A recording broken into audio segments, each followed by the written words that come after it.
Estimadas hermanas y hermanos, es una alegría estar nuevamente juntos, ahora para abordar la 30ª clase del curso de Filocalía 2020.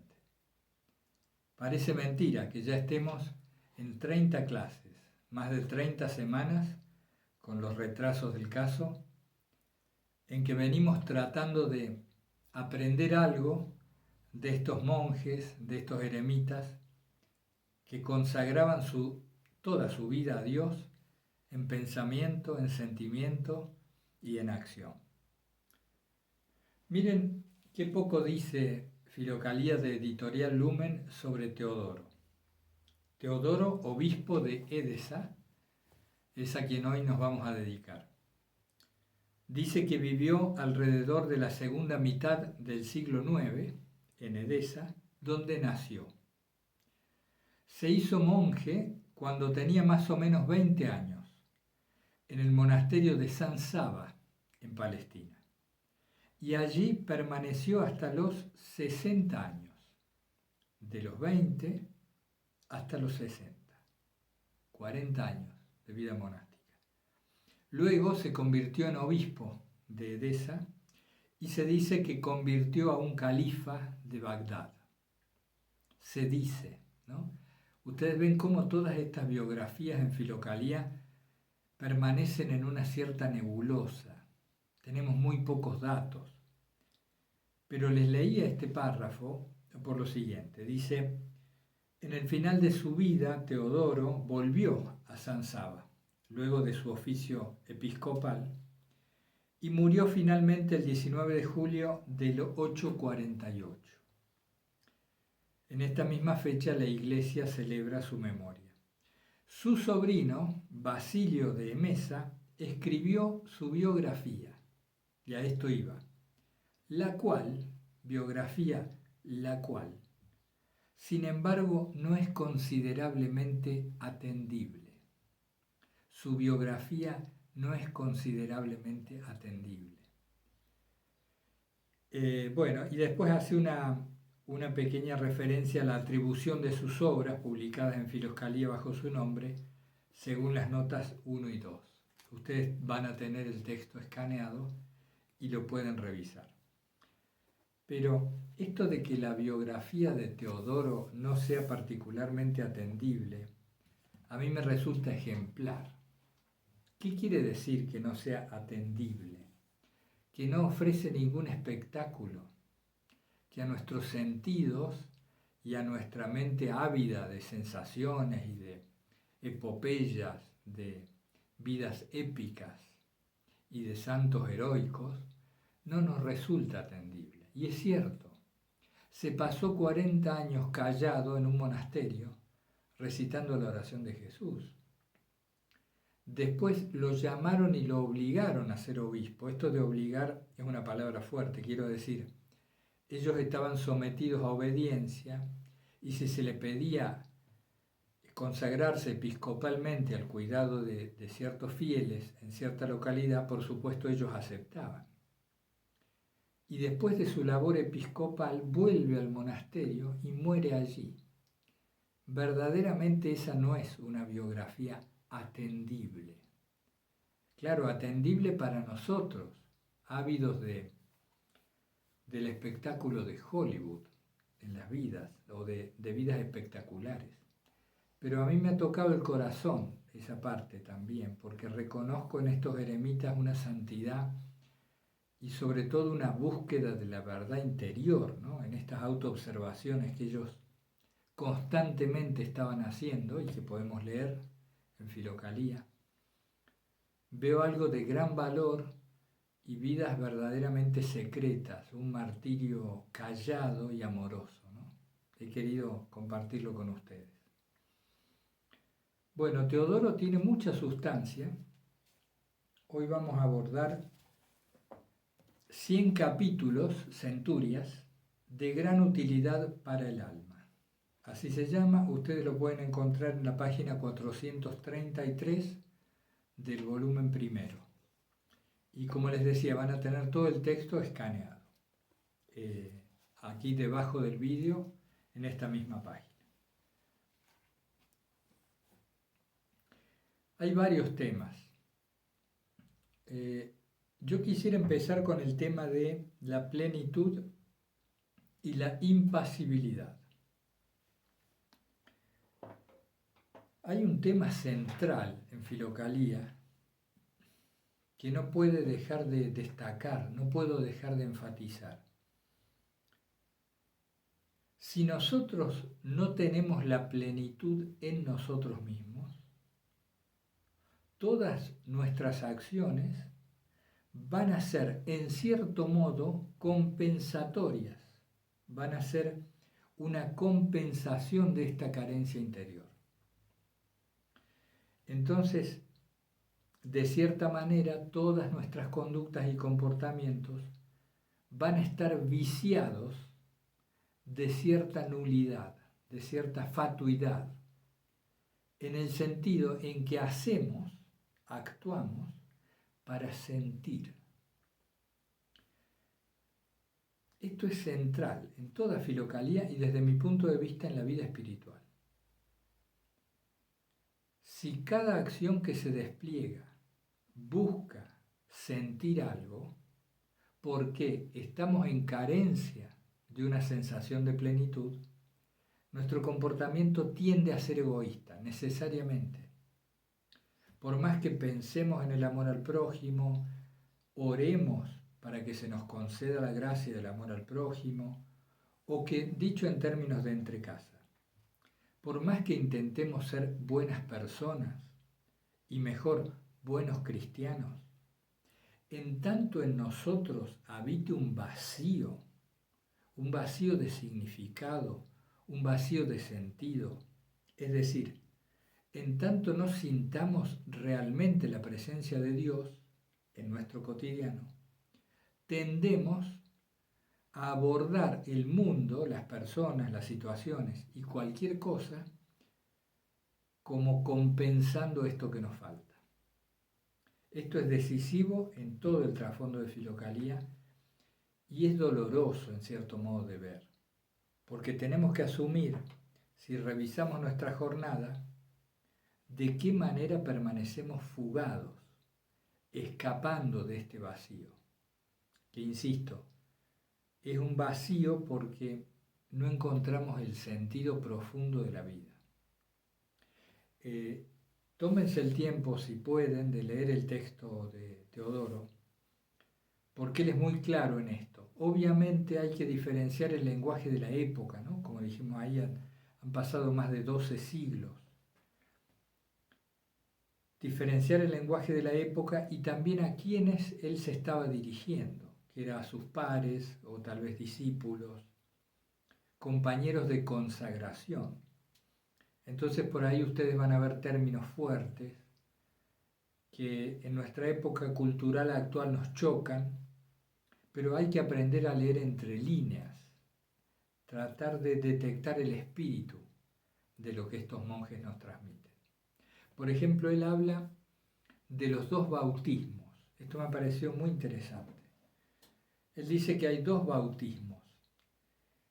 El bautismo aquel en el cual renunciamos al maligno, renunciamos al mal y abrazamos a Cristo, que hoy en día para nosotros es el bautismo de la pila bautismal, posteriormente la comunión y la confirmación. Y está un segundo bautismo, que es el bautismo de la consagración, de la vida consagrada. Entre los participantes de este curso tenemos el gusto realmente de contar con varias personas consagradas, hermanas y hermanos consagrados, algunos de clausura. Y esa consagración precisamente de la vida entera a Dios es lo que Teodoro llama el segundo bautismo. A propósito de lo que hablaba también con algunos de los hermanos estos días, creo que con Cristian tocábamos colateralmente el tema,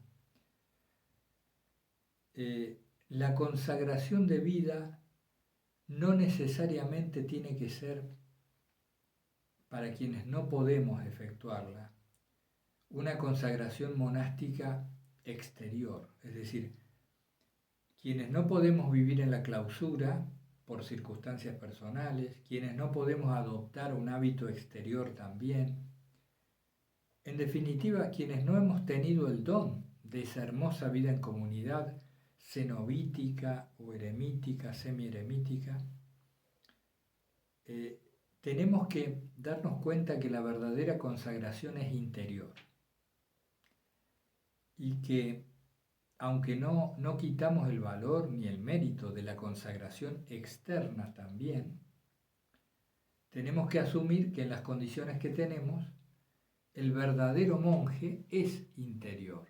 Y esto también va para los consagrados, porque algunos consagrados que viven en monasterios y en clausura, quizá interiormente están en el mundo. Esto es una cosa que pasa mucho en la vida espiritual. Teodoro menciona como una de las tentaciones del maligno o como una de las oportunidades para caer, para que nos desbarranquemos en la vida espiritual, esta oscilación. Él dice que al que es eremita, el maligno le presenta opciones de vida cenobítica, y al que está en el cenobio, esto es en la vida en comunidad, en un monasterio, le presenta imágenes de vida eremítica, queriendo decirnos Teodoro de que cualquier cosa le viene bien a la mente para desviarnos del corazón. Cualquier cosa le viene bien a la mente para desviarnos del corazón. Si somos eremitas, nos va a decir, ¿por qué no te vas a un monasterio, compartes con los hermanos la vida fraterna, etcétera, etcétera? Y si estás en un monasterio, en comunidad, te va a decir, apártate, vete a la soledad, quédate solo conmigo. Y detrás de eso podemos detectar a veces las huellas de un afán de ser especiales, de un afán de protagonismo, de un torcido afán de santidad. Sin que esto nos lleve a complicarnos excesivamente en la mente. Simplemente Teodoro hace mención de esto. Ten cuidado. ¿Ten cuidado a qué? A que la mente siempre te va a presentar como mejor lo que no tienes. Lo que no tienes va a ser la oportunidad, te va a hacer creer que allí está la solución, la felicidad o la presencia de Dios y demás. Es un concepto muy interesante. Cuando hablamos de plenitud y de impasibilidad, hay varios conceptos que atender. ¿Qué es la plenitud? Yo tomé notas y ponía en base a lo de Teodoro, no necesitar de algo o no necesitar de nada para sentir. Esa es la plenitud, para sentirse bien. Y cuando se habla de impasibilidad, fíjense que impasibilidad es el que no es pasible, es decir, no se lo puede afectar, el impasible. A veces incluso nos referimos a Dios, se refieren los monjes a Dios como el impasible. Y otras veces se habla de la impasibilidad como una gran virtud, una virtud cumbre, excelsa, en la cual el monje o el cristiano ya no se ve afectado ni por las circunstancias exteriores, ni por pensamientos, sentimientos o acciones. Es impasible, no afectado. Pero yo me ponía a examinar lo que me sucedía al leer estas cosas con detenimiento, al interiorizarme de la impasibilidad como virtud, al desear adquirirla, veía que se producía en mí una imagen de lo que es la impasibilidad, que está cargada de lucha. A ver, lo digo de otro modo, tratando de explicarme. Desde mi estado actual totalmente pasible, no somos impasibles, ni yo ni ustedes. Desde este estado de pasibilidad, es decir, en donde somos afectados, mi mente imagina la impasibilidad como un estado de lucha, en cierto modo de sufrimiento. Es decir, me aparecían imágenes de estar como un estoico, ¿no? Quieto, sobrio, circunspecto, callado, sin reacción, mientras las circunstancias me iban tocando. Circunstancias trágicas de la vida, enfermedades, seres queridos con problemas, infinidad de cosas que ustedes se puedan imaginar. Entonces, yo veía que la impasibilidad se me aparecía como un estado de lucha, y ahí cometemos un error grande. La impasibilidad de la que habla Filocalía es un estado en el que no se siente la lucha. Lo hemos dicho alguna vez, creo al principio, en las primeras clases, que el asunto no es luchar contra el deseo, sino ya no sentirlo. Entonces, como en nuestra experiencia cotidiana no sabemos lo que es no sentir deseos, aquella impasibilidad, esa virtud, se nos presenta como una cosa, diría, hasta horrible, como un estado de tensión constante, en donde tratamos de no reaccionar. Según lo que he podido interpretar, leer y profundizar, la impasibilidad es otra cosa. Es cuando, permítanme insistir y hablarlo lento, la impasibilidad surge cuando teniendo en nosotros una plenitud tal, esto es la presencia de Dios en el corazón, nos desinteresamos de cualquier circunstancia que no nos puede ya afectar, debido a que lo tenemos todo. Creo que alguna vez usábamos el ejemplo, ¿no? Es decir, imaginen que ustedes tienen en un cajón del placar o del ropero en su dormitorio, tienen guardado 10 millones de dólares. Entonces, viene la factura de la luz o los servicios que hay que pagar o los impuestos, y a nosotros ya no nos afecta como antes. ¿Por qué? Porque somos ricos, tenemos 10 millones de dólares guardados. Entonces, naturalmente no nos preocupamos ya por esos gastos y los pagamos como si nada. Esto es más o menos el ejemplo que se me ocurría de qué es la famosa impasibilidad del alma de que habla Filocalía. Es aquel estado en el que queda el monje o el consagrado, el cristiano, cuando encontrando en el corazón la gracia divina, permanece descansando allí. Y ese descanso lo libra de lucha, le quita los deseos. No es que hay que refrenarlos, más bien hay que encontrar ese estado, esa plenitud. Ahora continuamos.